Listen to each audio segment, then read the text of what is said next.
Hello friends, मेरे YouTube channel English वे में आप सभी का स्वागत है। तो आज मैं फिर से एक नए स्टोरी के साथ आई हूँ। तो चलिए बिना टाइम वेस्ट किए देखते हैं क्या है इसका टाइटल। तो इसका टाइटल है द क्लेवर पैरट। यानी क्लेवर का मतलब हो गया चतुर, चालाक, होशियार। पैरट यानी कि तोता। तो एक तोते की कहानी है। देखिए ये है तोता। तो चलिए देखते हैं क्या है इस स्टोरी में। और यहाँ पर आप देख सकते हैं इस ब्रांच पे एक बैठा हुआ कौवा है। तो चलिए शुरू करते हैं। Once there was beautiful green parrot named Mitthu. यानी कि एक सुंदर हरे रंग का पैरट यानी कि तोता था, नेम्ड मिट्ठू। यानी उसका नाम क्या था? मिट्ठू। एक हरे रंग का सुंदर तोता था जिसका नाम मिट्ठू था।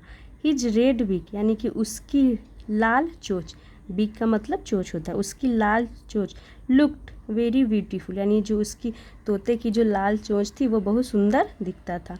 He had built his nest with in the Bussy branches of a big people tree in a village. He had built, तो ये हमारी पास्ट परफेक्ट की सेंटेंस है जिसमें हम हैड के साथ वर्ब की थर्ड फॉर्म का यूज करते हैं। तो यहाँ बिल्ट की सेकेंड फॉर्म बिल्ट है।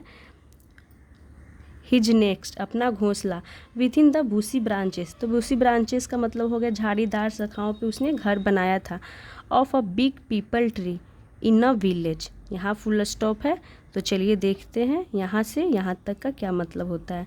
यानी कि एक गांव में, एक इन अ विलेज एक गांव में, a big people tree people के पेड़ पे, झाड़ीदार शाखाओं पे एक तोता जिसका नाम मिट्ठू था उसने अपना घर बनाया था।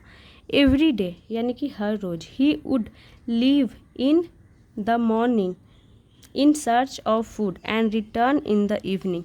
एवरी डे यानी कि हर रोज़, he would leave in the morning, वो मॉर्निंग में निकल जाया करता था।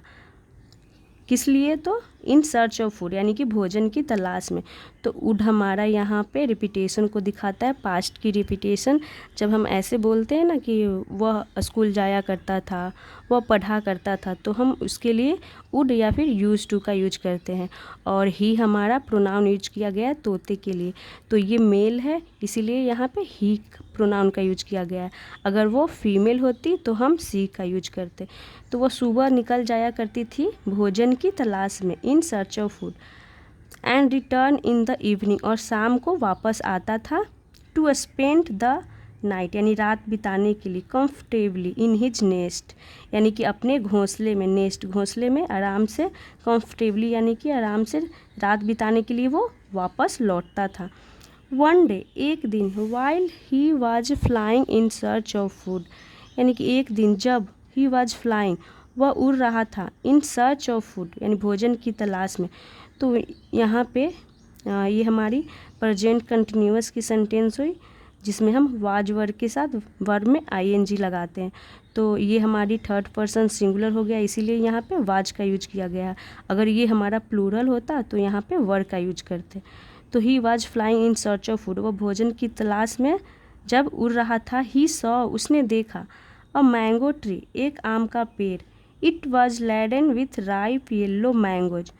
तो उसने क्या देखा? एक आम का पेड़ जिस पे क्या था? लैडन विथ राइप येल्लो यानी कि लदा हुआ, राइप यानी पका हुआ, येल्लो पीला, मैंगोज यानी कि आम। उसने देखा एक आम का पेड़ जिस पे आम क्या था? पके हुए आम पीले लदे हुए थे। तो राइप मतलब पका हुआ हो गया और रोक मतलब होता है कच्चा। ओह व्हाट नाइस मैंगोज यानी कि क्या अच्छे आम हैं।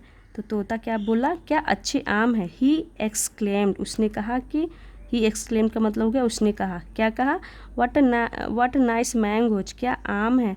The site of the ripe juicy mangoes made his mouth water यानी कि the site of the ripe यानी पके हुए आमों को देख करके, जूसी मैंगोज यानी रसीले आम, रसीले आमों को देखकर, मेड हिज माउथ वाटर, उसके मुंह में यानी पानी आ गया। तो यहाँ पे पॉजिटिव वर्ड मेड का यूज किया गया है। तो मेक की सेकेंड फॉर्म मेड होती है। तो उसके मुंह में कैसे पानी आ गया? जूसी यानी कि रसीले पके हुए आमों को देखकर उसके मुंह में पानी आ जाता है।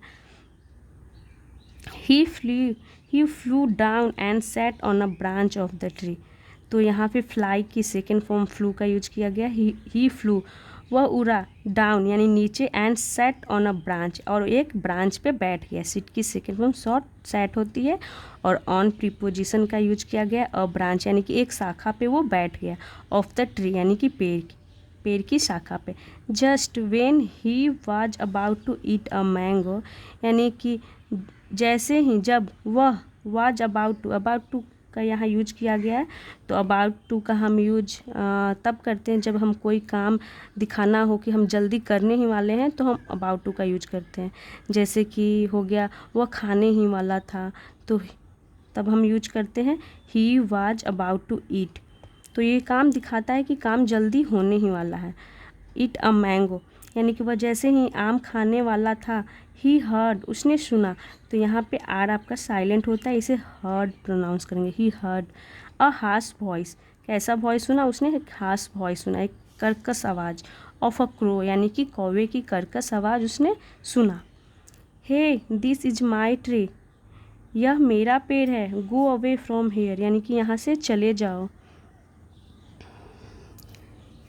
यहाँ देख, मिट्ठू looked around and saw black crow, यानी मिट्ठू लुक्ड देखा, अराउंड आसपास इधर उधर, एंड सॉ और देखा, अ ब्लैक क्रो एक काले कौवे को देखा उसने। ही वाज फ्राइटेंड और वह डर गया। फ्राइटेंड यानी कि वह डर गया।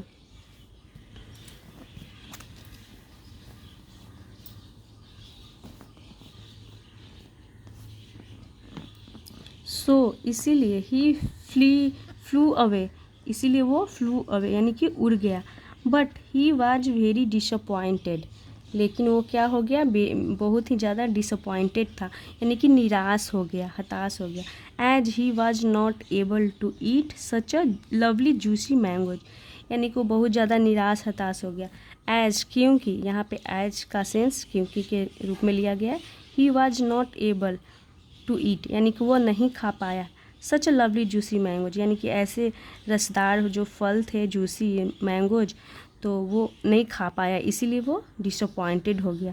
वाइल फ्लाइंग टूवर्ड्स होम यानी अपने घर जाने के दौरान, जाते हुए। तो यहाँ पे वाइल के बाद हम आई वर्ब में ING लगाते हैं। ही सॉ, उसने देखा, a red balloon lying in a garden, तो उसने क्या देखा? एक लाल गुब्बारा। लाइंग इन अ गार्डन यानी कि बगीचे में, गार्डन में उसने देखा एक बलून पड़ा हुआ लाल रंग का। ही गॉट एन आइडिया, तो उसे एक आइडिया यानी कि एक विचार आया। गेट की second form got. He picked up the balloon, उसने उस बलून को उठाया। विथ इट्स बिक, किससे उठाया? अपने चोंच से। And flew back to the mangoes tree, और वो उड़ कर के कहाँ गया? वापस। टू द मैंगोज ट्री, उस आम के पास गया। He went to the mango tree, तो वो देखिए यहाँ पे गो की सेकंड फॉर्म वेंट होती है, और टी प्रीपोजिशन इसके लिए यूज किया जाता है। तो वो उड़ कर के आम के पेड़ के पास गया। And burst the balloon with its beak, burst, अब इसे बस्ट प्रोनाउंस करेंगे, यहाँ पर भी आर साइलेंट होता है, तो इसे ब्रस्ट नहीं बोलेंगे, इसे बस्ट द बलून। उसने बलून को क्या किया? फोड़ा। विथ इट्स बीक, अपने चोंच से। द क्रो वाज फ्राइटेंड, जो कौवा था वह डर गया। बाय द लाउड साउंड, किससे डर गया? तो जो लाउड साउंड थी, तेज आवाज़, उससे। ऑफ द बस्टिंग बलून, जो बलून की फूटने की आवाज़ थी, बस्टिंग बलून यानी कि जो बलून की फूटने की आवाज़, तेज आवाज़ थी, उससे क्या हो गया? वह फ्राइटेंड यानी कि डर गया था। ही थॉट, उसने सोचा, डैट कि अ Hunter was around and he would get killed. Think की सेकेंड फॉर्म थॉट होती है, तो उसने क्या सोचा कि अ हंटर, एक शिकारी, वाज अराउंड यानी कि एक शिकारी आसपास है, and he would get killed और वह मारा जाएगा, उसे मार दिया जाएगा। तो वो क्या सोचता है? जब बलून की फूटने की तेज़ आवाज़ होती है तो वो डर जाता है, और उसे लगता है कि आसपास कोई शिकारी है और वह मारा जाएगा। He scared crow, the scared crow flew away from the tree, जो डरा हुआ कौवा था। कैसा कौवा? यानी कि डरा हुआ कौवा। तो ये भी हमारा एडजेक्टिव हो गया, V3 वाला एडजेक्टिव जिसे बोलते हैं। कैसा कौवा? तो ये कौवे को मॉडिफाई कर रहा है, यानी कि स्केयर्ड कौवा, डरा हुआ कौवा। फ्लू अवे यानी उड़ गया, फ्रॉम द ट्री, पेड़ से। एंड नेवर रिटर्न, और कभी भी वो वापस नहीं आया। मिट्ठू वाज अ वेरी प्लीज, जो मिट्ठू था वो बहुत ही ज़्यादा क्या हुआ, खुश हुआ, प्रसन्न हुआ। टू सी यानी देख करके, द क्रो गो अवे यानी कौवे को जाते हुए देख करके वो बहुत ही खुश हुआ, प्रसन्न हुआ। ही एट द मैंगोज, उसने आम को खाया। तो यहाँ पे देखिए ईट की सेकेंड फॉर्म एट होती है, उसने खाया द मैंगोज, आमों को खाया। To his heart's content, heart's content का मतलब होता है जी भर के, मन भर के। जब आप कोई पसंदीदा चीज़ खाते हैं तो उसे हार्ट्स कॉन्टेंट बोलते हैं, तो उसने जी भर के खाया। क्लेवर मिट्ठू यूज्ड हिज स्मार्टनेस, जो क्लेवर चालाक मिट्ठू था तो उसने क्या यूज किया, इस्तेमाल किया, हिज स्मार्टनेस, अपनी चतुराई, अपनी होशियारी। एंड हैप्पीली और खुशी से एट खाया द स्वीट मैंगोज यानी कि मीठे आमों को एवरी डे। तो ये उसने अपनी चतुराई का यूज किया, स्मार्टनेस, और वो डेली आम खाता था। तो ये थी हमारी स्टोरी। चलिए इसका मोरल देखते हैं। तो इसका मोरल है a clever mind wins in a tough situations. A clever mind यानी कि एक चालाक होशियार माइंड, दिमाग, विंस जीतता है इन अ टफ सिचुएशन यानी कि कठिन परिस्थितियों में। इसका मतलब ये हुआ कि अगर आप अपने ब्रेन का यूज करते हैं, दिमाग का यूज करते हैं, अपनी चतुराई का, तो किसी भी सिचुएशन को आप आसानी से हैंडल कर सकते हैं। तो ये थी हमारी आज की स्टोरी। Thanks for watching. और ऐसे ही मैं डेली वीडियोज़ लाती रहूँगी, तो ऐसे ही वीडियो देखने के लिए मेरे चैनल को सब्सक्राइब कर लें।